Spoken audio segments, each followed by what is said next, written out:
Hello छात्रों, नमस्कार। आज मैंने आपको फिगर ऑफ स्पीच के बारे में बताया था।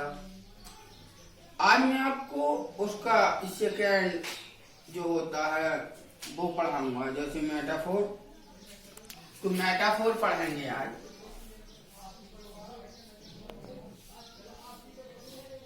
यानी कि इसको क्या कहते हैं, रूपक अलंकार। क्या कहते हैं?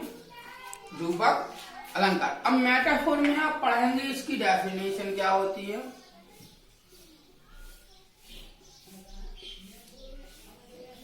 Class 12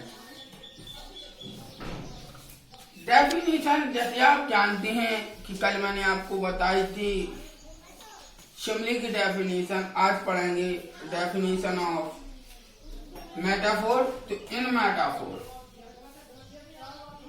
in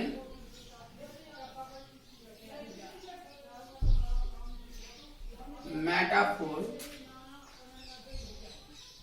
the things compared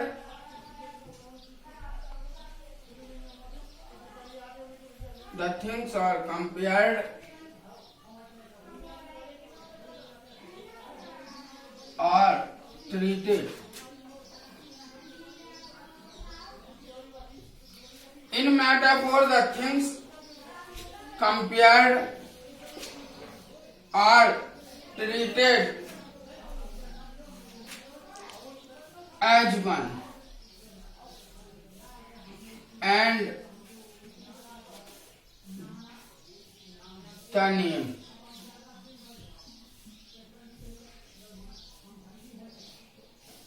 and the word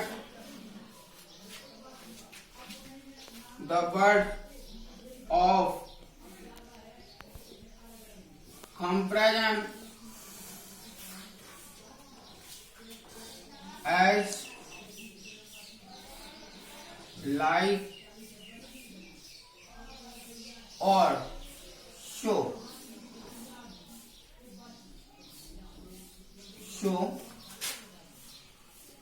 are not used.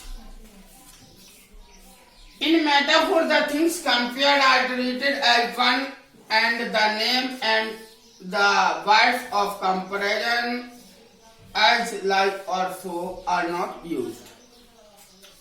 Hindi में इसकी बातें समझेंगे तो डेफिनेशन मीन्स परिभाषा होता है, मेटाफोर मीन्स मैंने आपको बताया रूपक अलंकार होता है। तो इन मेटाफोर यानी कि रूपक अलंकार में द थिंग्स वस्तुओं को कंपेयर तुलना की जाती है, आर ट्रीटेड एज वन, उनके गुणों को एक मानकर। क्या होता है? उनकी जो बातें होती हैं या गुण होते हैं उनको क्या मान लिया जाता है? एक मान लिया जाता है। एंड और द नेम, और नामों को, एंड और द वर्ड शब्द, और ऑफ कंपैरिजन जो तुलना के लिए शब्दों का प्रयोग किया जाता है, जैसे एज, लाइक और सो। तीन शब्द मैंने आपको शिमली अलंकार में बताए थे। तो आर नॉट यूज्ड यानी कि ये जो एज, लाइक और सो होते हैं इसको कंपैरिजन करने के लिए, तुलना करने के लिए उपयोग नहीं किया जाता है। जैसे for example, life is a dream. Life is a dream. जैसे लाइफ जीवन, इज है अ ड्रीम माने स्वप्न। जीवन है क्या है? स्वप्न है। तो प्रिय छात्रों, इस प्रकार से हमारे 7 अलंकार होते हैं। कितने होते हैं? 7। तो कल मैंने आपको शिमली बताया था, शिमली के बारे में जानकारी दी थी कि जैसे जो शिमली अलंकार होता है इसमें 2 भिन्न प्रकार की वस्तुएं होती हैं। कितनी होती हैं? 2 भिन्न प्रकार की वस्तुएं होती हैं, और जिनमें से कम एक गुण कैसा होता है? समान होता है। जैसे कल मैंने आपको एग्जाम्पल दिया था कि she is as fresh as dew, कि वह उसकी तरह कैसी थी?